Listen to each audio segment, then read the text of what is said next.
안녕하세요. 뉴욕의 정연쌤입니다. 해마다 1, 2월쯤 되면 이제 대입 어플리케이션은 다 끝난 상태고요. Early Decision이나 Early Action에서 모두 다 발표가 끝난 상태죠.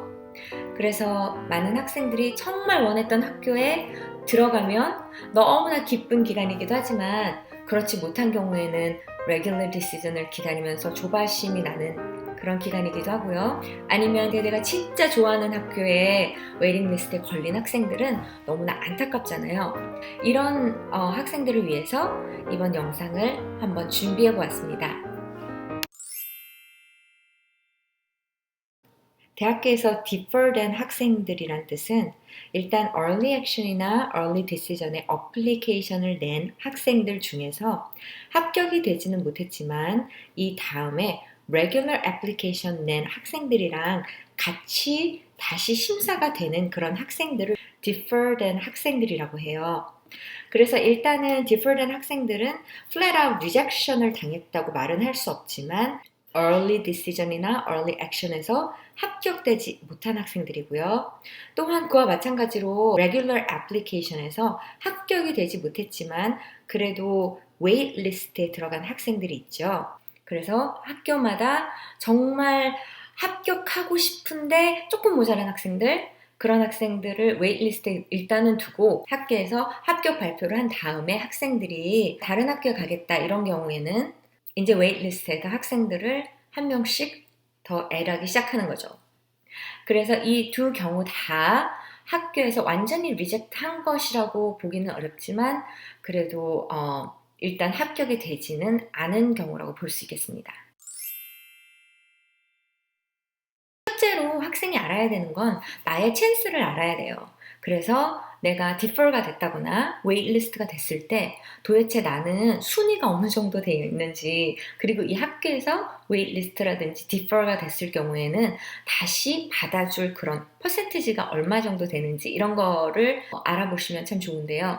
편지가 왔을 때 내가 뭐 두 번째 아니면 세 번째 웨이트리스트에 있다거나 아니면 편지에 연락이 없어서 전화를 해서 아니면 이메일로 내가 몇 번째 웨이트리스트에 플레이스 되어 있는지 아니면 디퍼 리스트에 플레이스 되어 있는지 이런 거를 물어보셔서 알게 되신다면 또 더 편지를 한다거나 첨부 파일을 넣는다거나 이런 것들을 했을 때 들어갈 가망성이 있는지 없는지가 조금 더 확실해지는 것 같아요.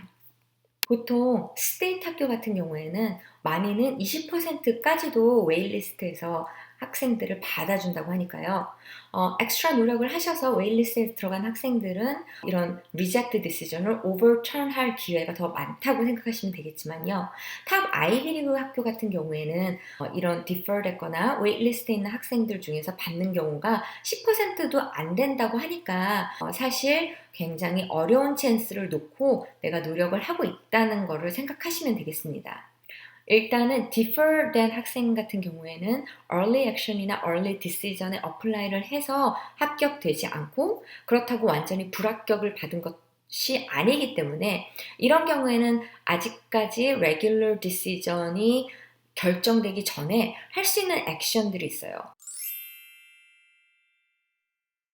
웨이트리스트나 defer가 되신 경우에는 어필 레터라고 내가 진짜 얼마나 이 학교를 좋아하는지 그리고 이 학교에 왜 꼭 가야 되는지 이런 것들을 설명을 하시는, 그리고 또 어플리케이션을 낸 다음에 그 다른 어떤 활동들이 있었는지 이런 것들을 쓰시는 그런 어필 레터를 보내실 수가 있는데요. 부족한 점을 보충하시고 또 내가 전에 잘 못했던 과목이라든지 아니면 활동들을 설명하고 또 보충하는 그런 편지를 보내시는 것이 굉장히 도움이 된다고 하네요. 내가 봤을 때 extra curriculum activity가 조금 너무나 부족했다라고 생각하시는 경우에는 extra curriculum activity를 조금 더 많이 하셔서 뭐 리서치를 한다든지 아니면 다른 부서에서 리더십 역할을 한다든지 아니면 다른 어떠한 활동을 조금 더 보충하셔서 내가 이렇게 쓰지 않은 것들이 있는데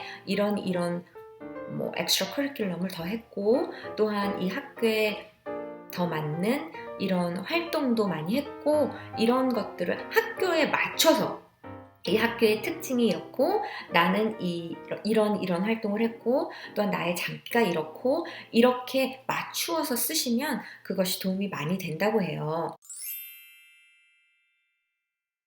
보통은 디퍼나 웨이트리스트가 되기 전에 인터뷰를 하시는 것이 가장 좋겠죠. 하지만 어플리케이션을 데드라인 가까이에 넣었다든지 아니면 너무나 멀리 지역에 산다든지 이런 경우에는 인터뷰를 하지 못하는 경우도 있다고 하는데요. 이런 경우엔 온라인으로라도 인터뷰는 어플라이 하기 전이나 아니면 디퍼 때 들어갔다고 해도 잡으실 수 있으면 그 기회는 꼭 잡는 것이 좋다고 하네요. 일단 인터뷰를 하시면 그 인터뷰 안에서 내가 왜 이 학교에 진짜 가고 싶은지 그리고 이 학교에 내가 왜 가장 베스트 핏인지 이런 것들을 알려주면서 그 인터뷰하는 분에게 부탁을 드릴 수가 있겠죠. 그렇다면 인터뷰하신 분들이 이 학생에 대한 레커멘데이션을 쓰시면서 이 학생은 정말 우리 학교에 적합한 학생이고 이런 보충 학습을 했다라고 적었을 때 그 학생에게는 굉장히 많은 도움이 될 수도 있다고 들었습니다.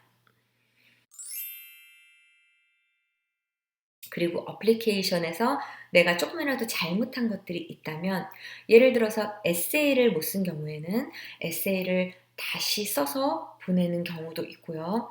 또한 letter recommendation이 조금 약했다라고 생각되는 경우에는 다른 선생님한테 부탁을 하셔서 letter recommendation 하나를 더 첨부하셔서 넣으실 수도 있겠고요. 혹은 테스트 성적이 너무나 안 좋은 경우에는 이렇게 디퍼가 된 경우에도 혹시라도 더 잘 받은 테스트 성적이 있으시다면 늦더라도 그런 테스트 성적을 다시 첨부하시면서 나의 테스트 성적이 이렇게 다시 왔는데 좀 더 좋은 성적이 왔다, 참고해 달라 이렇게 또 편지를 보내실 수도 있겠죠. 또한 한 가지 명심하셔야 될 것은 일단 웨이트리스트에 들어가셨다면 다른 레귤러 디시전으로 들어간 학생들보다는 합격이 되더라도 조금 늦게 되는 거잖아요. 그럴 경우에는 파이낸셜 에이드가 꼭 필요한 학생들 같은 경우 돈이 많이 남아있지 않은 경우가 있겠어요.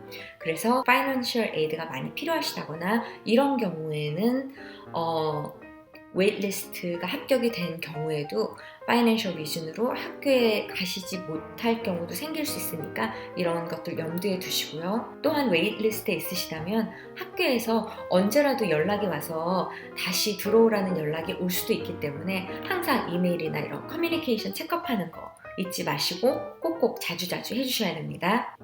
이렇게 오늘 영상에서는 early action이나 early decision에서 defer가 되신 경우나 아니면 regular decision에서 waitlist가 걸리신 경우에 학생의 입장으로서 정말 좋아하는 학교라면 어떻게 더 마지막 푸시로 노력을 할 수 있는지 이런 것들을 알아보았는데요. 이런 어필 레터라든지 인터뷰 아니면 혹은 이메일이나 엑스트라 추천서를 통해서 결과가 오버턴 돼서 원하시는 대학에 꼭 들어가셨으면 좋겠네요. 자, 이번 영상이 도움이 되셨다면 좋아요 그리고 구독해 주시고요. 힘내시고요. 건강하세요. 정연쌤이 여러분을 응원합니다. 여러분 화이팅!